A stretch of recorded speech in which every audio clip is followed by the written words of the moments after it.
अर्जुन अपने दादाजी के साथ खेलता है। उसकी आंखों में जिज्ञासा चमक रही है। अर्जुन की निगाहें उसके चारों ओर बिखरी प्राचीन ईंटों और बर्तनों पर जाती हैं।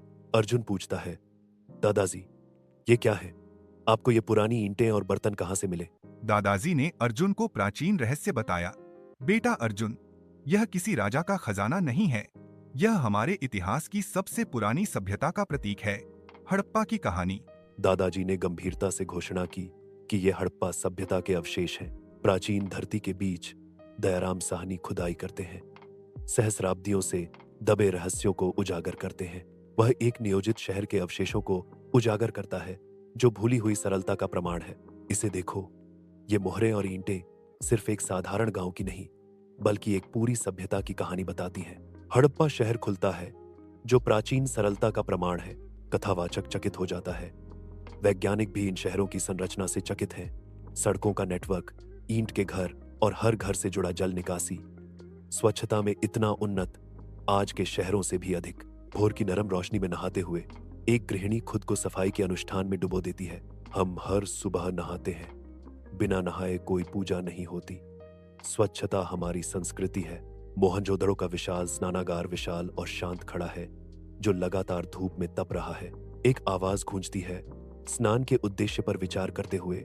मोहनजो दारो का महान स्नानागार, एक अद्भुत कृति। शायद यहाँ धार्मिक अनुष्ठान होते थे। अथक धूप में किसान का झुलसा हुआ चेहरा वर्षों की मेहनत को दर्शाता है। वह बोलता है, उसकी आवा भूमि का प्रमाण है। हम गेहूं, जौ और छोले उगाते हैं। वह आगे कहते हैं, हम बैलों की मदद से हल चलाते हैं। अथक धूप में एक व्यापारी कीमती सामानों से भरे क्रेटों की लोडिंग की निगरानी करता है। मैं लोथल बंदरगाह से माल भेजता हूं। मोती, चूड़ियां, मनके, दूर देशों के साथ व्यापार होता है। हड़प्पा की मोहरें मेसोपोटामिया में दिखाई देती हैं, जो कठोर धूप में चमकती हैं। प्राचीन व्यापार में एक महत्वपूर्ण क्षण को चिन्हित करती हैं। हड़प्पा की मोहरें मेसोपोटामिया तक पहुंची। यह कोई छोटा गांव नहीं था, यह एक अंतरराष्ट्रीय व्यापार केंद्र था। चांदनी रात में अर्जुन और दादाजी आरामदायक चुप्पी में बैठे हैं। हवा में चमेली की खुशबू तैर रही है। कथावाचक की आवाज शांति में गूंजती है। लेकिन फिर यह महान सभ्यता कैसे समाप्त हुई? क्या नदियां सूख गईं? भूकंप या कोई अन्य रहस्य? दादाजी के शब्दों ने अर्जुन की जिज्ञासा को प्रज्वलित किया। ये प्रश्न अभी भी अनसुलझे हैं, अर्जुन, लेकिन आपकी जिज्ञासा भविष्य के इतिहासकारों को तैयार करती है। अर्जुन ध्यान से सुनता है, दादाजी के ज्ञान को आत्मसात करता है। अर्जुन की आंखें युवा दृढ़ संकल्प से चमकती हैं। अर्जुन घोषणा करता है, मैं एक दिन खुदाई भी करूंगा दादाजी।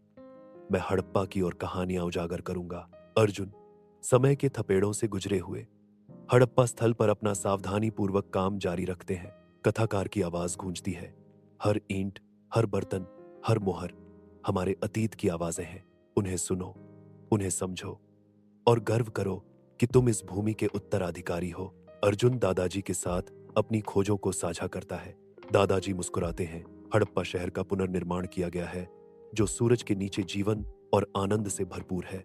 विशाल आकाश के नीचे किसान फसलें काटते हैं।